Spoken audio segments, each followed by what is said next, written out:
Hey, Western Heights family. It is Friday, it's a beautiful day, and it's time for another Minister's Moment. Those of you who come to the church building on any kind of regular basis, come and worship with us, you're going to come this Sunday and you're going to notice something very different. And it's probably going to break your heart. It broke our hearts whenever we saw it. So many people I've talked to, that's the initial knee-jerk response. And what I'm talking about is what you see or maybe don't see behind me. See, this is to the west side of our building, and every time we'd come to the church building, you would see this forest of trees, so it seemed. And development company has bought this land. We've known that for a while, but now they've cleared out all the trees. So you see a stack of trees piled here. You see the apartment complex that we've always known was like in our backyard, but we've never seen them because we've been separated by these trees. And as sad as it is to see trees ripped up, there's another thing at stake here. And see, it's a little bit of our safety, our security. See, a lot of times we kind of fooled ourselves in thinking, well, the trees blocked us from others. And so the others may not know that we're here. When we bought this church property, we knew we weren't on a main highway. We were going to be in a community. Well, for the past almost 30 years, we have not been in the community. But now it's coming.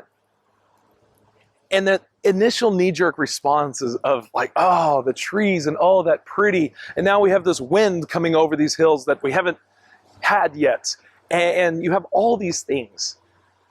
But I'm reminded of a piece of scripture, a portion of the Gospels of Jesus' story, that right after he has had this conversation with the Samaritan woman at the well, the disciples come and a little taken aback that he's talking to a Samaritan woman. And in the process of the conversation, he says that I have food that you don't know of. They're really confused. He's like, has he gotten food somewhere else? And then he says, you say 4 months and then there'll be a harvest. But I say, look up, lift up your eyes, for the fields are ripe for harvest. He's not talking about food in that moment. He's not talking about literal fields with wheat growing or whatever might be going on. He's talking about people that are ready to hear the gospel. My first knee jerk whenever I saw all the trees going was, man, those are cool trees.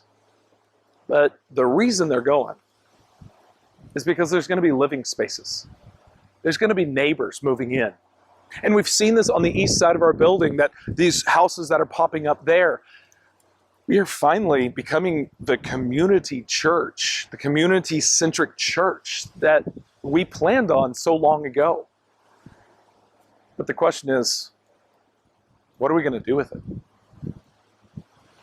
See, we're going to have more neighbors.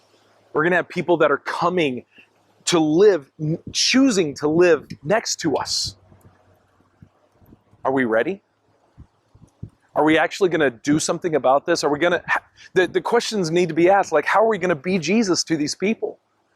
Is it bringing a gift basket when they move in? Is it helping them move in? Is it just having different ways of them and us getting to know each other? Be great. Maybe in a nutshell, we can work out all those details, and we need to soon. But maybe in a nutshell, we just need to be Jesus. How can we be Jesus and love our neighbors? Because now as a church family, we're going to have even more opportunity to do such. Yes, it's quite a sight to see all of that gone, but maybe there's some unique opportunities now that the barrier has been lifted. So may we, in the meantime, practice loving our neighbors, so that whenever it comes to the reality of needing to do it, we see the fields are white with harvest, and we are already doing the work that God has called us to. Love you guys. Hope you have a great Friday.